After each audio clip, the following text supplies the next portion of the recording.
Welcome to LOA Today.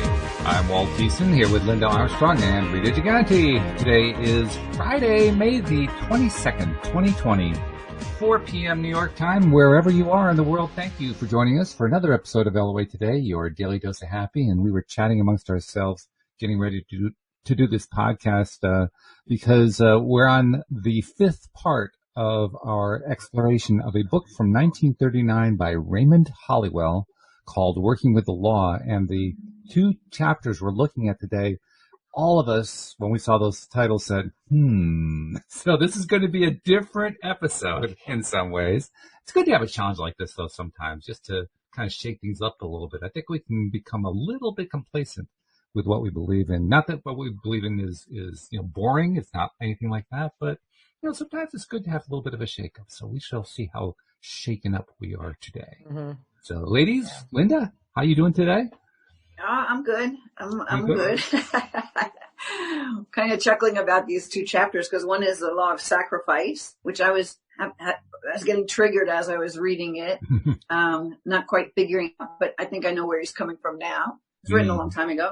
And then the law of obedience, which is actually different to kind of how it sounds, but so we'll get into all of that. Okay, yeah. Sounds good. And Rita, you're up and running. You got your cap on backwards. That's how I know you're ready and engaged. How's it going over there? Yeah, that's my psychic cat. That's right. Just turning around and I'm ready to roll. Yeah, you are. Yeah, all is good. Can't complain. But I agree with Linda on this. Had to read this a few times because it was triggering certain aspects. And I understand it, like she said, it was written a long time ago. So his words may not be the words that we use now, but his concepts, you have to really try and understand and take that into consideration when reading it for sure. Yeah. Okay. Well, then this is going to be a bit of a challenge. That's a good thing. By the way, we already have one little note in the live stream. Joan is saying hello to you, Rita. So I'll pass that along to you. Hi, Joan. Yep. So, all right. Well, all right. Let's go right into it. There's no point in putting this off because this is going to be, this is going to shake things up a little bit here. I'm going to start it off by saying the law of sacrifice and the law of obedience are more like the laws to the law, which is the God or the source energy that runs through us. I mean, that's the way I'm kind of taking it when you read through these. And it was tough. It was tough. I texted Rita a few days ago when I did the first chapter. I'm like, I don't know. it's triggering me. I have no idea what he's talking about. And then she calls me today and she's like, yeah, I'm with you on that. Like, okay. So, but we've kind of sorted it out within ourselves. Go ahead, Rita. Yeah. I think, to begin with the law of sacrifice, it's not like he's asking us to sacrifice everything in our life in order to be, connected to the law. It's considering yourself or creating an ideal for yourself and a standard to hold up to, as opposed to just it being kind of wishy-washy, okay. And to really focus on that standard or that ideal for yourself and follow the path in what he may describe it as a righteous way. We all know if something doesn't feel right or good, or if it's not the right path, or the right decision. So, I think he is trying to impart is, don't half-ass it, even though he wasn't going to say it back then. Don't half-ass it. Have that ideal and, help it to help you grow as an individual, as a human, and get to the highest potential you can with that, making good decisions, keeping yourself, in the forgiveness energy and the the non-judgment energy. That's where I feel, and I think out of that comes wisdom, when you're able to, connect to those things and hold that ideal, and you learn a lot, and there's a lot of wisdom that comes with that. Okay. So I'll add to that because when Rita was saying, what feels good and what's right for you, like when you follow that gut feeling, which is that connection to law, God, right? then you can make your decisions based on that. So he's kind of referencing how thought, where there's the law of thought, started the book out, right? Right. Is and law is God, right? Like that's the ultimate. So when you feel and you sense and you know what's right and you follow it, that's good. But sometimes you're pulled out there from other people, other things. So like that's where the obedience thing comes into. But it's almost like, I guess we could say you want to sacrifice the need for approval or for following along with other people's who you think may know better than you, ideals and things like that start running your life. And that's not the connection to the law, God, because the law is God in this book. Right? That pulls you off of it. So that's really, right. I think a lot of it just keeps getting back to that. So what you're sacrificing, I guess, is like all the distractions. Well, I don't know if I'm saying that right. Yeah, that will pull you off the path. Now, the path can be many paths. I don't think he means to say there's just one path. I think there's many paths. It's how you choose to take that path that makes it the ideal, for you. And I think, just take for instance, if you were going to become a singer or a dancer or something, well, you're not going to just say, oh, I'll just wing it. I'll take a couple of classes, but I don't feel like really putting my heart and soul into it and creating that energy to build it. And then, you see it, you end up it not really going the way you'd like it to go. And then you're blaming, everybody around you, God, the whole thing, but you weren't really consistent and you weren't sacrificing other things that probably could have waited because of this ideal that you had that you wanted to create this energy. Right. And so, putting that off at least that's how so if someone were to, had the desire to practice the singing and, continued on the path of, doing things to make it grow, well, then they're going to get the dream that they're looking for. But if they're putting distractions in their way and, sacrificing the things that, can help them move away from that, then it's not going to work. This reminds me a lot. It reminds me a lot of Neville Goddard, because Neville Goddard began his speaking career in the same decade that this book was written. He began in the early 1930s and continued through the late 1960s. So he had quite a speaking career.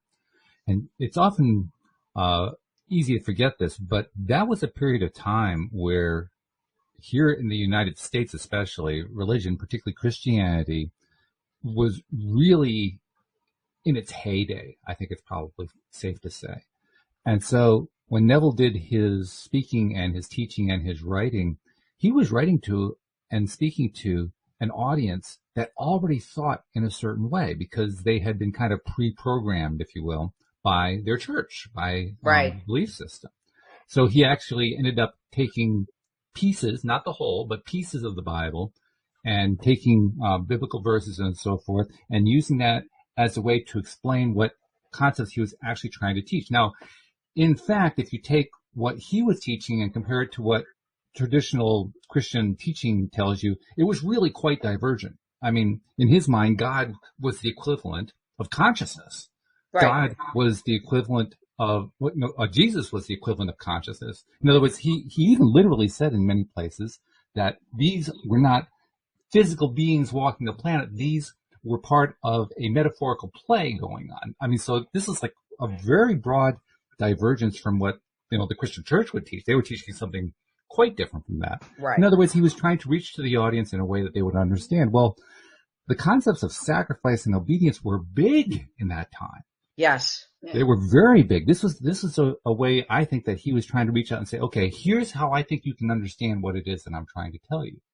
Yeah, and back then they even sacrificed animals, I mean, that's how far it went. They would sacrifice, people even sacrifice people thinking that that's what God, or claiming that that's what God would want, Go ahead, Linda, I'm sorry. No, I was going to say, what Walt just said is perfect because I'm like holding on to a note I'm trying to want to say. And exactly what you said leads right into it because there's a part And the two work together. These two chapters, they should just be one chapter, really. Right. Because he writes in there, religions have gone the wrong way with its understanding of God. Once the law, God, because he's always referring to the law as God, is understood, we hold the secrets to eternal happiness and peace. Right? And all those other chapters talking about how, the law and allowing and all of those other things, when you're staying focused to what you know is true for you inside and following that comes through, then everything's great. Like you have the world at your hands. Right. Okay, that's that note. What you were just saying is exactly it, because yeah. I see the similarities as well. And, so because we have all these other judgments as to what sacrifice and obedience means, right? Exactly. Right. Yeah. It reminds me of what Cindy Chavez and I went through when we were going through the Neville books, because literally we would come to certain books, certain chapters, and we look at the title of the chapter. We both look at each other like, this is not going to end well. But we would work through it word by word, sentence by sentence, and do what we used. We called it the Neville translation ring or the Neville decoder ring. And we would translate word for word. What is he actually saying here? Until finally, after we replaced all the metaphors, we had a coherent sentence, so to speak. And we'd say, oh, well, that's law of attraction. But the first sentence, when you first read it, it didn't sound anything like law of attraction. It was so far away, it was ridiculous. Right. Well, and one more note to what I just last said is I wrote down the word obey, this is his words, means to submit to rule or comply with orders and instructions.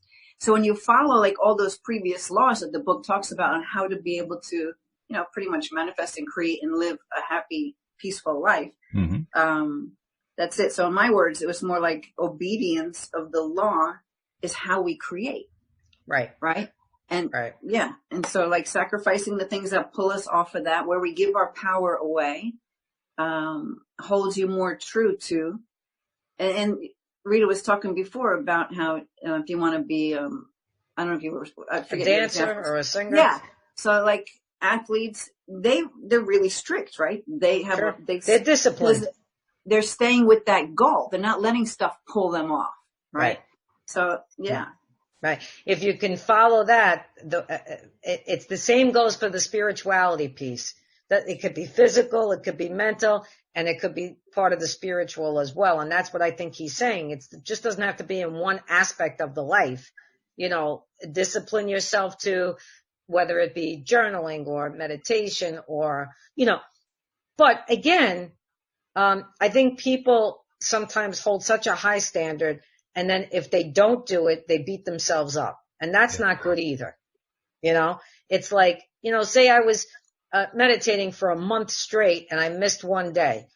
Well, am I going to beat myself up over that? I missed a day and now we move on.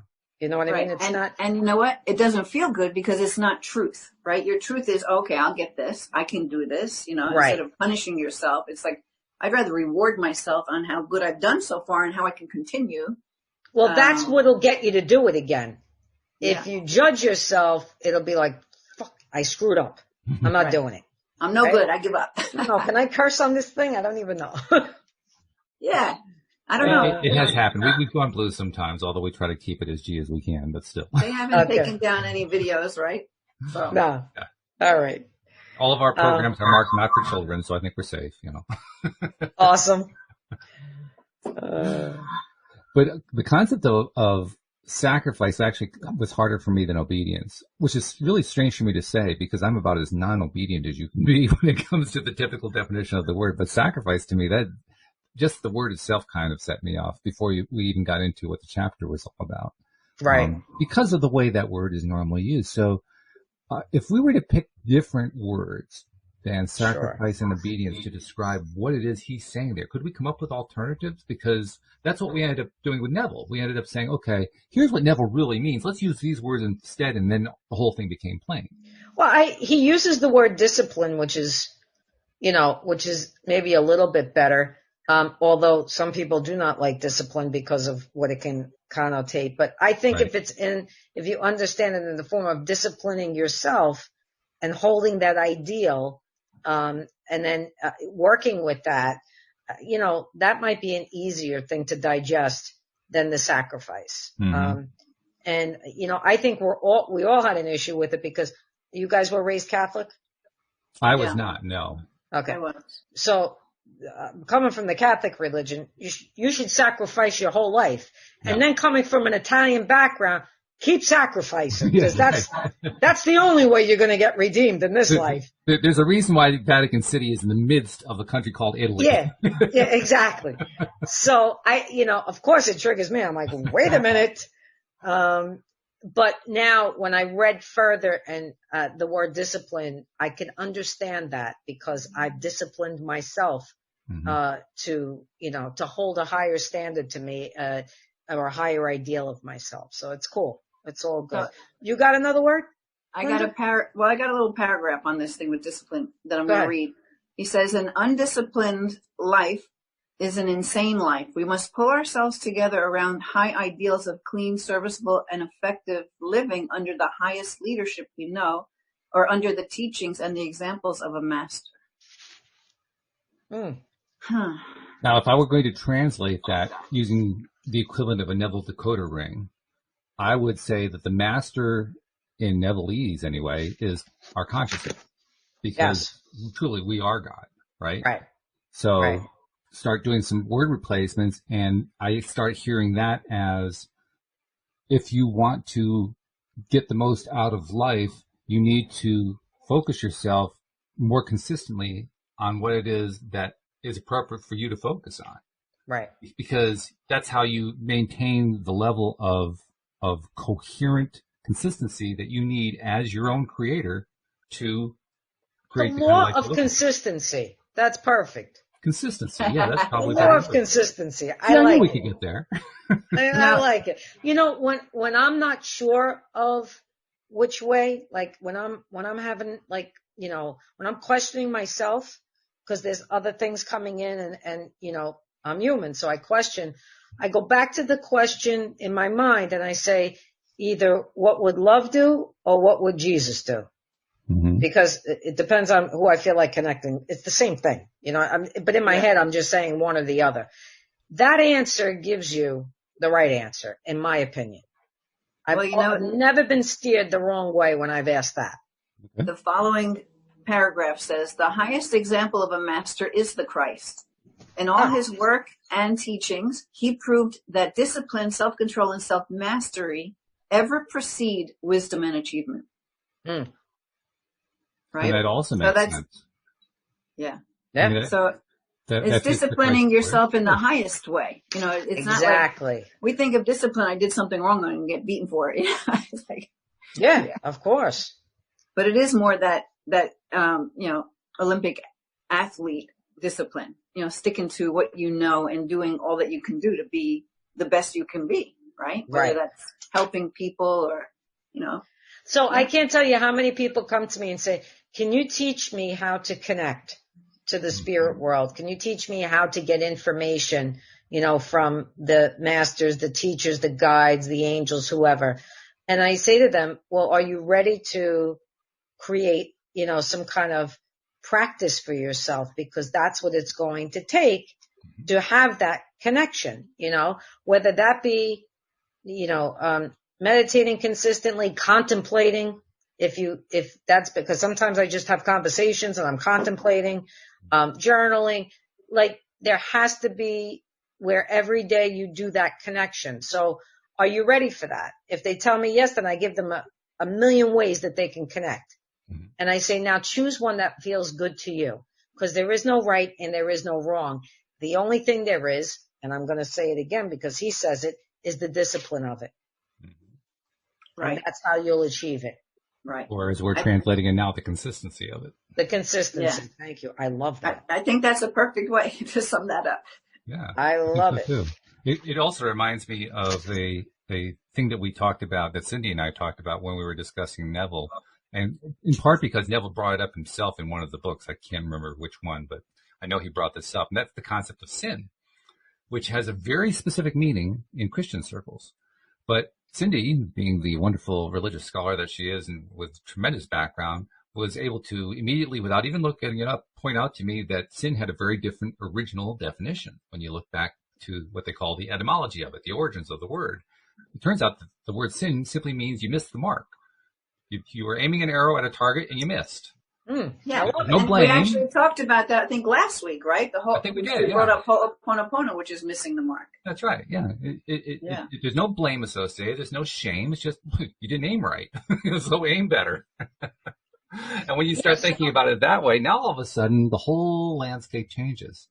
It's true because, again, in the Catholic religion, sin, well, if it's a mortal sin, we talk about mortal sins and then venial sins, right? Venial sins was like, maybe you cursed or you did, like stupid little crap. Mortal sin was like one of the 10 Commandments, right? Mm-hmm. Things like that, or disobeying your mother or your father, whatever. And now you had to go and tell someone to be forgiven for that. Right. They really made it out to be, so demeaning to the person. Oh yeah, blame and shame.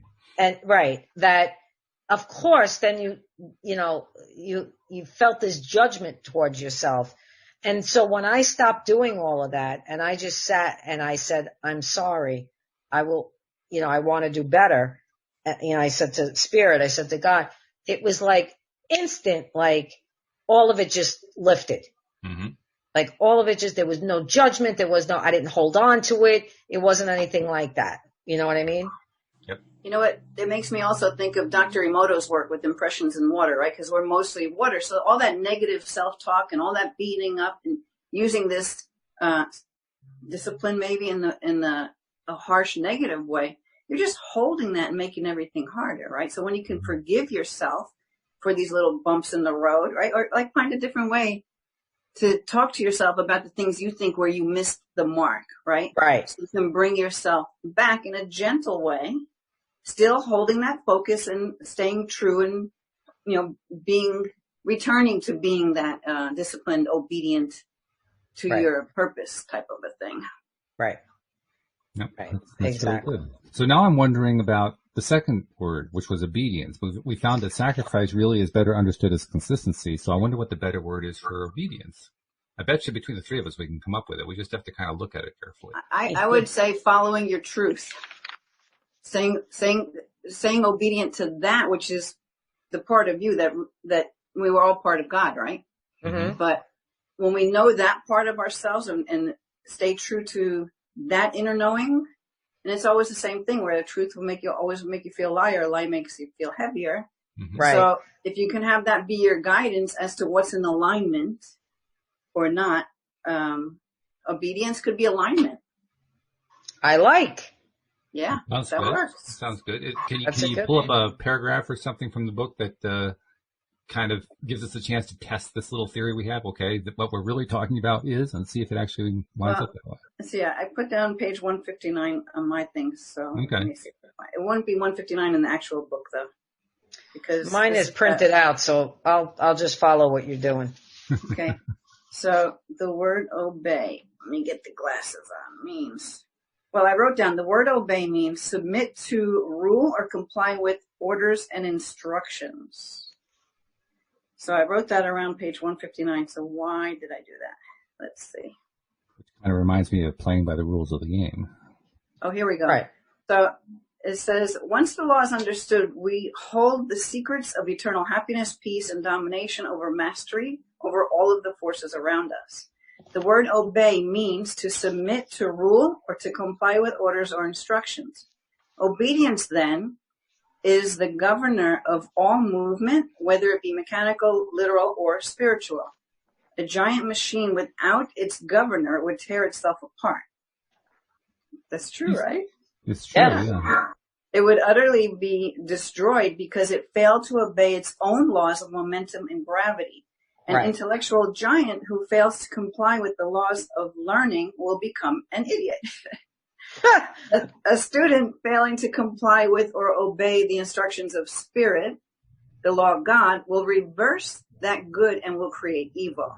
We are dependent entirely on obedience for our success or failure in life. So, yeah, I think obedience might be a little bit, what did we say? Off the mark? Yeah. I think alignment is way better. If we put alignment in every one of those. Yeah, because it's a little hard to swallow with those words, but I like the alignment because I think if you just say, if you align with the law, and you hold true to that, right? So align with the thoughts, the good thoughts, align with the good energy, all of that, then it's automatic almost that you would comply to whatever the right thing is. Like, you know what I'm saying? Like, you wouldn't need to be, quote unquote, obedient. But I think he's using that word, maybe back then that was the word. 1938, 39. But I like the alignment much better, to be honest with you. So it's like if we plant thoughts of worry, right? The law you obey, he's saying, will give you something to worry about. Right. And he does talk about that in the book too somewhere. Yeah. If you align, so let's use the word align. If you plant thoughts of worry, the law you align with will give you exactly what you're asking for, something to worry about. Right. Right? So I made some more notes, and one of my notes says, making sense now. So I'll get to that. I don't know what it was. But I'm on page 160 of my page. Doesn't matter what the page, because it's a Kindle and I blew up the words. All our problems of life are due in some measure to our obedience to the law of thought and its creator, God. Our difficulties have been in knowing what to obey and what not to obey. So that goes to, I think, exactly what Rita was just talking about. Now there's something here we go. He who obeys the laws of nature and acts as her obedient servant later become the master and reaps a full harvest. And he goes into that whole thing about planting seeds and all of that kind of stuff. Right. Yes, because we haven't obeyed that law, correct? Because Mother Earth right now is purging her ass off because of what we've done, what we've created here. And, with the crops and with, the chemicals and the pollution and all that. So we're getting exactly our obedience went in a completely different direction. Right. And so now we're reaping that, we're reaping what we sowed pretty much. So, and here's another thing in the same line of thought. He says our mistakes are largely due to the fact that we have obeyed more rapidly the laws of earth than the laws of spirit. I think we would say the laws of man, maybe. Yes. And the laws of spirit. Yes. We have subjected our ideas to the outward appearances of things rather than the inner truths as the law teaches them. Right. So in this sense, obey isn't like someone commanding you to obey them. This is, obey the law in the sense of properly choose what is for your highest good. And so here he uses the word obey more. If we are to obey the spirit within us rather than the conditions about us, right, then the law requires us to first think things into existence from the within before we shall reap them in the without, before we see them. Okay, so that's great because we all get that. Perfect. Yes. But there's one more part. Let me see what this says. It says the law reads, as ye sow, so shall ye reap, which is mathematically accurate and true. If you plant a turnip seed, nature does not produce potatoes. If you plant a corn seed, nature does not make a mistake and bring forth a giant oak tree. On the same reasoning, if you plant thoughts of worry, this is what Rita was talking about, the law you obey will give you the something to worry about. It will produce more and more circumstances to increase your worries. If you think of disease and lack, you'll receive exactly what you're expecting. Whatever law you obey will in turn serve you. The most important thing then is to know what to obey. Right. Yeah. Two thoughts came to my mind. We all do this when it comes to worry, when it comes to, anything, fear, all of that. So we can put our thoughts to that, or we could choose to put it someplace else, and we will create something else if we do that. See, you have to know you can do that. That's the thing. Mm-hmm. That people need to realize that they are worthy enough.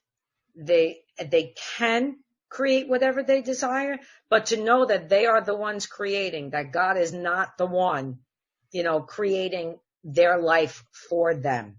That is why you have free will. There should be no blame or anything placed because, again, it's saying, who do you serve here? Do you serve, what's on the outside of you, or do you serve what's on the inside of you? Right. And you know what? Even though I teach this stuff, and we all do, we're all learning and growing all the time. But there's a situation in my life where when I look at it now, I'm like, oh my God, I can't believe how much I put my thoughts into the wrong place, into the problem. And instead of, and there's so many things to do to get out of the problem, but kept going back to the problem, right? Kept letting that rule, which is outside of me rather than what I know was inside me. It totally prolonged the whole entire thing. Yeah. And so why did I have to do that again? I guess I needed to learn it deeper. Well, there's a lot of temptation to, well, it's very easy. It's so easy to go to the negative thought, and it takes this discipline, right? Obedience, sacrifice those thoughts that don't serve you. Let's sacrifice those in the way that we think of sacrifice. Nail it to the cross and burn it. That thought that doesn't serve you. Yeah. As we were discussing all of these, a few thoughts went through my mind. And let me just kind of go through them kind of in random order. And I think that we'll see more ways that this kind of irons itself out. The first thought that went through my mind is the word obedience can be tied to a plant. There is a plant you ladies probably know called an obedience plant. And an obedient plant is a plant. Have you ever heard that one? No. My wife taught me, well, that's what happens when you're married to a gardener. But an obedient plant is a plant that if you take the plant as it's growing up with the stalk and so forth, and you bend it a certain way, it will retain that shape. And it will keep growing in that way. Yeah, like a bonsai. Yeah, exactly. Very similar, although without cutting. You simply do it by bending. Okay. Yeah. And an obedient plant can actually be made obedient to grow whatever direction you want it to grow, which is something that, amazingly, a lot of homeowners want to know why we can't do that with all plants. They want the plants to, grow in the direction they want to be able to see it, not where the sun is. And we say, well, the sun goes this way and that's where the plant goes. No. I want the plant to grow this way. Yeah, but can every plant be an obedient plant as long as you follow the different things in nature that will allow it to be? Is that possible? Sure. Or are there only some plants obedient plants? There is one obedient plant, and it is called the obedient plant. Oh, it's an actual plant. An actual plant that has the name the obedient plant. Yes, because all the other plants they obey the sun. They follow the sun because they know that's where the light is. So they're good at that. Okay, I get it. Which is also hard to explain to homeowners sometimes, but that's another story. The other thoughts that went through my mind were, when we're talking about going inside, because that's really what he's talking about. He's talking about taking guidance from inside. We are, in essence, saying, don't go outside for your guidance. People often think of God as being external. Right. So the kind of obedience I think he may be talking about here, and I'm still not sure what the replacement word is being true, to use Linda's word, true to the God within, which is the true you. That's the internal you, the inner being part, the part that's connected to source energy, the part that when you reach inside for guidance, that's where you're actually getting your message from. So in other words, he's saying obedience is where you are true to that connection that you were talking about, Rita, that internal connection. You are getting your guidance from that connection. You are basically modeling your life and what you're choosing to focus your attention on, so forth, on that connection. That is what I think he's calling obedience. And kind of like the obedient plant, if you work on, basically shaping that connection, like you shape an obedient plant, you end up with a plant that grows in the direction that you want it to grow in yourself. Right. So could we say the law of the highest good? Well, that could also be thought of as being aggregate for a bunch of people. What we're talking about is your own highest good. Right. Got to think of another word for that. Yeah, this one's a little bit trickier. Consistency was easier, I think, with sacrifice. This one's a little bit trickier. I highlighted 2 paragraphs. Maybe something will come of that. Okay. The first one I highlighted was, the purpose of our lesson is to learn how we might properly choose and serve the law for our highest good. We either serve principle or things in all that we think and do. Things are the events or the results of invisible causes, whereas principle is the true cause and is spirit. So Principle is that, maybe. Principle is that which we think in our minds, and things are the results of those thoughts. All right. I like it better. The law of principle. But here, I'll read this other paragraph, see if it Go ahead. It says, years ago, a relative of mine worshipped illusions and things. He strove to accumulate riches. He worked so hard gaining his wealth that he lost his health. Then he turned about and tried to gain his health by spending his wealth. It's like the woman who ate the fly or whatever. Yeah. And then in the end, he passed away, a disappointed and disillusioned man. That man, like so many others, had started out in his life with the wrong concept of the law of God. So, he didn't get the true meaning. He was just using his money to try and gain his health, but if he would have gotten maybe the true meaning of it, of why he got to that place, he may have reversed his illness and healed himself. Right. Or maybe if the desire for riches was for good and not for ego or something like that. Because it's like the power was all outside of him, even though he was able to do things. Right. But he was never connected. Right. And even in the end, he wasn't connected because he was disappointed and disillusioned. And that's a good word too. People do have those illusions of, even illusions of grandeur, and they think, again, things are more on the outside. They look at cars or they look at jewelry. It's not that you can't have that or you can't admire that. That isn't what life is, though. That's the bottom line. You can have, if you have this ideal and you're connected to your inner self, you can have whatever you want because you'll take that on as not an ego thing. It'll be in accordance to the law, right? Right. So, go ahead. I think especially if you're doing things that bring good into the world, right? Like that's your focus or that's where your passion is, then money follows, right? So you accumulate a lot of money and you can do so much for other people, but you can also do for yourself. Buy, and of course, really reward yourself, because if you don't, that means you're not worthy of having beautiful things. Like you want to have that everywhere. Everywhere. Yeah. No matter what that is. Yeah. The phrase cause and effect keeps running through my mind in regard to that. What he's describing here is the true cause for effects. Again, drawing from law of attraction theory, and contrasting and comparing it to the way most people believe, their lives play out based on their interpretation of external events.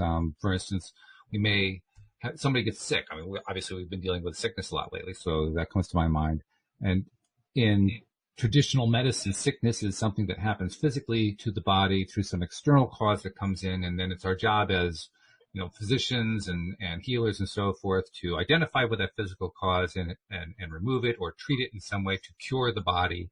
That's the way illness is thought of. But from the new perspective is, well, everything originates from within. We are creators. Right. So when we vibrate to something internally, it manifests externally. So as conscious creators, we are in the process of learning how to recognize that internal cause and effect that we in the past would have associated with something going on externally. So we deal with a health issue. We say, well, okay, yeah, we certainly want to treat external stuff, but now we also understand that our thoughts very likely led to that disease condition in the first place, and our health can also be recreated through that same thought process. In other words, our thoughts become the originator, and our thoughts are internally driven. Right. So it becomes a reorientation to a different way of thinking. It becomes a new form of cause and effect. A new way of understanding cause and effect. So I'm hearing obedience as being obedient to a new understanding of what the true cause and effect of things really is. I love it. I want to add one thing to all of that. So the last thing I've highlighted in the book says we want quick returns. Forgetting that the law moves slowly. Forgetting that the law moves slowly, yet it works perfectly and well. We want instantaneous healings of our diseases, but we are loath to give up the net of habits that caused them, which goes right back to the first one, right? Sacrifice, Right. obedience. Right. Yeah. And when we replace sacrifice with consistency, now it makes really good sense to understand that replacing obedience with this truth or trueness to the true roles, the true cause and effect in our lives, we're now learning to be consistent in our application and understanding of the true cause and effect. Well, yeah, now the whole thing really starts to make sense. Yeah. Are we writing a new book? Is that what's happening here? Either that or else we're updating Holliwell's book. I'm not sure which. You know what? I do have one more thing to read. This is like how he closes out the chapter. Okay. Yeah. Okay. So it says, all that is mine is thine. This is the law acting through us. As we obey the law, we humble our personal self to the divine self within us. We refuse to accept the outer appearance of things as being final and true, but we turn within and seek that which is real and true as God, the law, intended it to be. Let us live with God in his work, not after we die, not tomorrow or next year, but right here, right now. God's kingdom is all about us, awaiting our acknowledgement or obedience of his law. We must be able to converse and live with God, the law, in our daily life. Then we shall live with love and joy, with hope and wealth and peace here and everywhere. It is ours for the decision. And there's one little quote thingy here. It says, if they obey and serve him, they shall spend their days in prosperity and their years in pleasure. So. Oh, Job, right? Yes. You know the story of Job and how he suffered. Oh. No. Oh, yeah. 36:11, Job, I don't know. 36:11, yeah. He suffered beyond your imagination. Oh, crazy. Everything was taken from him. Yep. And here's the piece that I think what they're trying to show with Job, I mean, I love the fact that he put him in there, was no matter what, he was consistent in believing the highest good, even though he suffered the way he did. He really did not waver. And in the end, he got back tenfold what he lost. So, you know, it's. Which is so I think I like the law of alignment. I think that works, like sticking to that alignment and that truth within us. Yep. All right, so we have the law of alignment, and what else? Did we have another one? I don't know. What was that last one? Alignment was a good way of summarizing what we were talking about. Okay, so but that was for the sacrifice, right? Peace? Well, sacrifice was consistency. Oh, consistency and alignment. Okay. Yeah, that's right. Okay, got it. Yep. Okay. So obedience is basically alignment and sacrifice basically consistency, which puts it into terminology that makes much more sense to us here in the 21st century. That works. But it wasn't easy getting through those two chapters, I have to say. I read parts of it over and over again. What am I not getting? I think that one of the difficulties that anybody who writes a book like this has, because they all like to break it up into laws, right? I mean, yes. How many authors have broken their concepts up into laws? The difficulty, though, is when you break it up into laws using words that are familiar to all of us, because you're trying to organize your thoughts in a way to explain them to your readers in a way that they'll get it. That's why they do it. That's why they break it up into laws. But by the same token, it's almost like when you're a legislator creating human laws, it's so easy to basically step on your own 2 feet when you're creating the laws, to trip over your own concepts, because the concepts don't necessarily work the way that the words do. So you're constantly trying to make the concepts fit the words and bend the words around to make them fit the concepts and so forth. And it's tricky for an author. And then create unnecessary laws to control the people. There you go. Right. There you go. No, and then you're not COVID shipping me. I'm sorry. I'm out. That's it. So I mean, I understand why authors will like to explain things in terms of laws, but I also think they set themselves up, because when they get into it, they realize, oh, wait a minute, how do I make this thing work? How do I make sense out of this thing that I'm trying to explain? You know, maybe we only need 2 laws, the law of truth and the law of alignment. Well, Let's do a book, Rita, The Law of Truth and the Law of Alignment. That's it. There's the next There book. are 2 laws. I guess I'm biased because I do a show on the law of attraction. I think there's one law of attraction. I think that one really explains it. Yeah. It does require a little explanation to understand it, and it took me a while to get it, and that's one of the reasons why I choose to do a podcast. But I take Abraham Hicks at their word. Abraham has said, we have searched high and low throughout the universe. We have found one true law that always applies everywhere, and that's the law of attraction. Right. And so that's why they call it the law of attraction. Right. Right. And if you don't stay in alignment with what you want to attract, that's when the chaos comes up. Yeah, no kidding. And we're really good at that. When you don't stick to your truth, alignment, and the law of attraction. There's the title. There it is. So Truth, we have a alignment, group book and we're the ready. Law of attraction. All right, Linda. It's going to be coming up soon. You'll be able to buy it on Amazon. Place your advance orders now. Yes. We'll have it ready in a week. Yeah. Right. Or somebody listening to this will, and we're like, hey, that's our title. Maybe you want to give yourself a little more time, though, because if you're going to have 3 or 4 different concepts in there, you're going to have to make sure that they don't step on each other's toes. That may take a little time to iron that out. So give yourself a little more than a week. Well, we can make it the better, because really that's ultimately we're getting too confused. We ought to just keep things simple. Stick to those truths. What's your simplicity. Your truth. Right. It's interesting to me that I've stated this from the beginning of when we first started working on this book, that I hadn't heard of it. I think I'm beginning to understand perhaps why this didn't really get to the level of being famous that some of the others did. It didn't reach the level of a Napoleon Hill or a Neville Goddard or whatever. I suspect it probably sold pretty well if copies hung around all this time. It had to have some level of sales. Yeah, of course. But because he had his own little inconsistencies in what he was trying to say that you couldn't quite reconcile if you didn't have today's training, I could see how that would make it difficult for a book like that to compete with some of the others. Yeah, plus, if words are triggering us in this age, could you imagine what it did to others back then were, what religion was it? You know what I mean? Absolutely. So if you couldn't decipher or figure out like we're doing now, we're talking about it, we're creating new words, we're figuring it out. If you couldn't do that, and if you were short-sighted in that, there was no way. And it really helps to have today's concepts. Yes. I mean, these concepts have evolved over many centuries, but more recently they've evolved tremendously over the last 20 years or so. Mm-hmm. I mean, it's just been a major evolution in the way this stuff is explained. I think it has been because of look where we are now. If we didn't have these concepts now, we'd be up Schitt's Creek. You know what I mean? Okay. Yeah.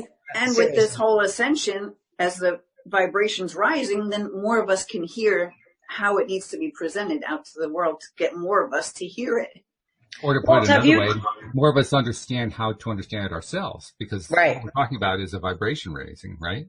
Right, so exactly. As our vibrational levels, we need a way to be able to describe in clarity what it is that we're now feeling that we didn't really feel before.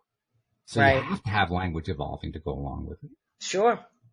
Now, Walt, have you ever done a show for the Ascension? Not really. We touched upon it, and we got a little deeper. I think maybe your first show, Rita, right? Yeah. Okay. That's something we can do as a topic. Maybe we do that following. Next week we have the last chapter of this book, but maybe the following week, maybe we actually start. Yeah, we're gonna have. I don't know how much time we have to put in on that. I don't really know the subject well enough. I'll be listening to you ladies to find out. We have Harold Peck coming up, but not on. Remember, I said on the 5th. That's but right. He needs to go another week after that. Maybe the week Chief after. Harold. Yeah. He's going to be taking on some. He's going to be taking on this a hike. In support of different things that he'll talk about to raise awareness and to bring. That's awesome. Actually, it's actually like a growth thing for him, a healing journey for him as he goes along it. Because if you know his story, he's going to elaborate on that on this hike, and he's going to be recording himself as he goes along. That's great.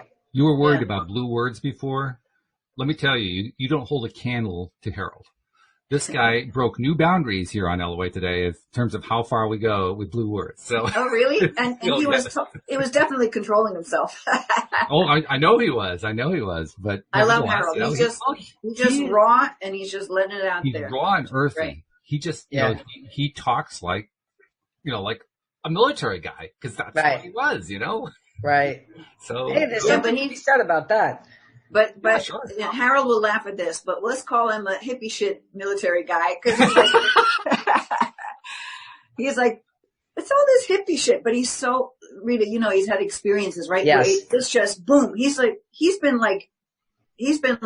pushed into the ascension. He made a jump instead of some of us are gradually doing it. Yes. He made this humongous quantum leap twice with 2 of these types of experiences now. Yeah.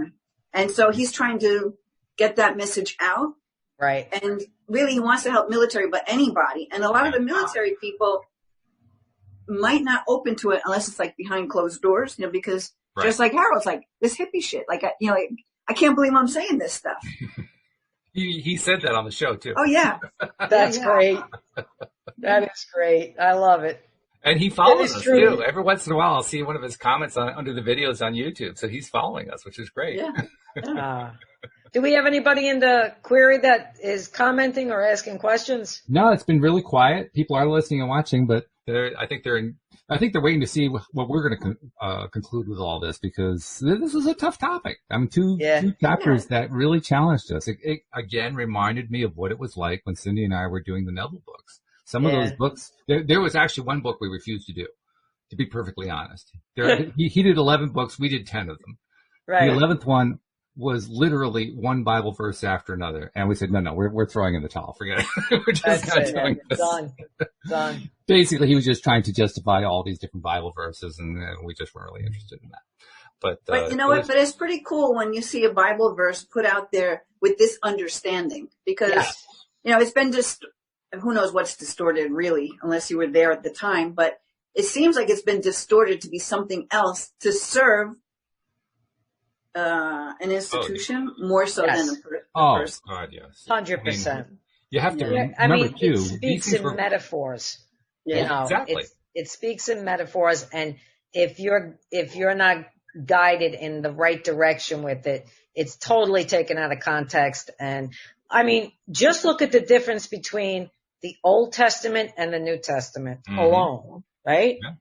Just look at that difference. This vengeful, God who will, destroy you if you don't this and that, and the whole concept of sin with, this whole idea of Adam and Eve. Please, let's not even, because that just makes me nuts.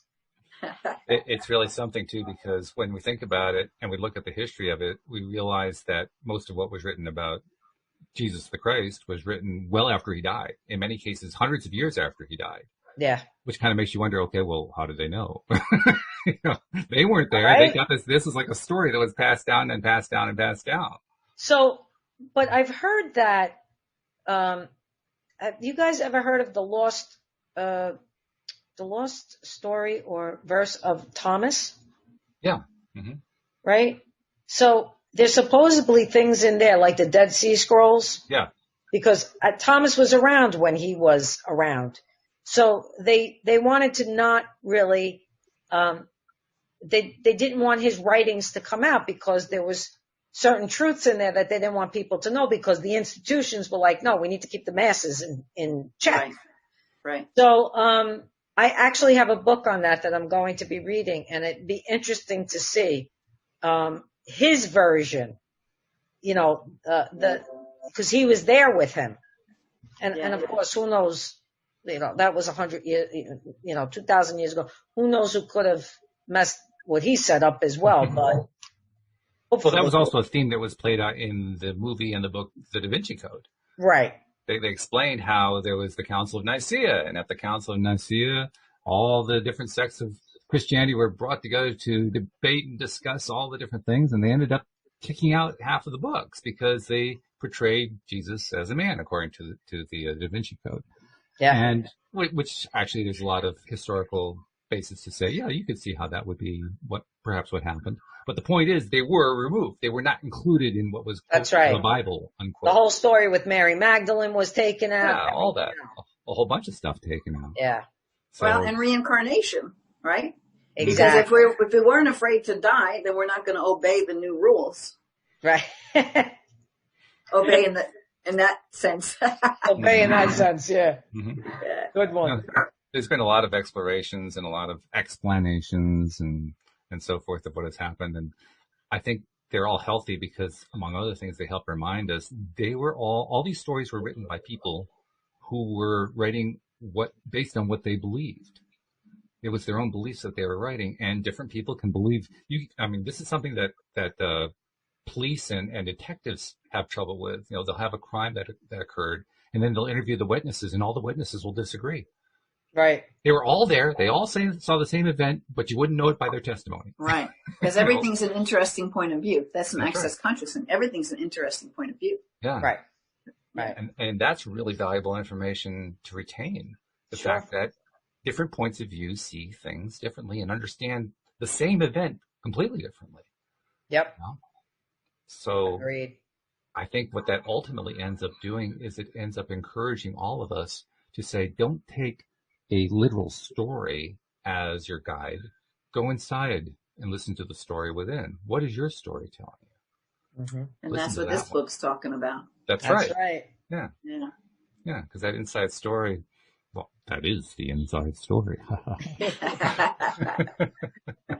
Oh.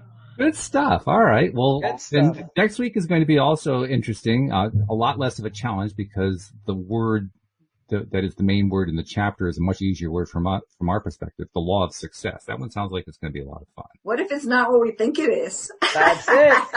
You never know, I suppose. Yeah. Well, what we'll have to do is we'll have to find out what Raymond Holliwell's perspective on success. Yes. And that's going to give us a lot to talk about. That'll be good stuff. But good in the stuff. meantime, this has been great. Thank you very much, ladies. Thank you also to our very quiet but very attentive live stream audience. They were, I think, again, they were just waiting to see where we were going to lead this because they didn't dare say anything. They're just soaking it all in. It's like Rita and I had to soak this book in all week to even come up with whatever we talked about today. That's it. And it worked. We were winging it. It worked great. Oh, I forgot to do the promos. Got to do the promos before we go.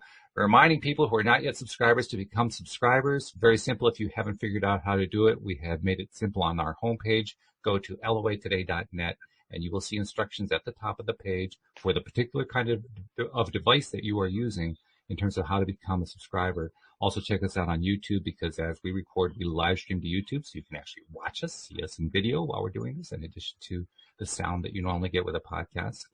But check us out both ways. And I just wanted to put out a little thought into people's minds and maybe even get feedback. Anybody who wants to write in about this, to tell me what you think about it.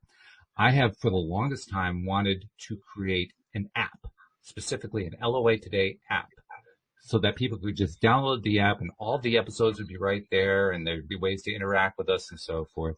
And people, individuals that I've talked to have liked that idea a lot. The difficulty is, let me tell you, writing an app is very challenging. It's much more difficult than, say, writing a web page or something like that.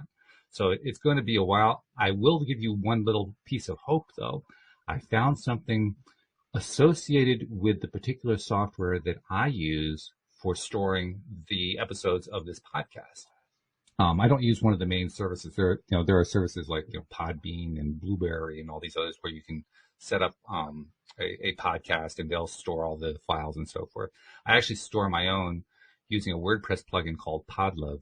And the people who create this Podlove have created a web player that can be programmatically used in other applications. Now, they don't tell you exactly how to do it, so you have to kind of have some programming background, which I have some of.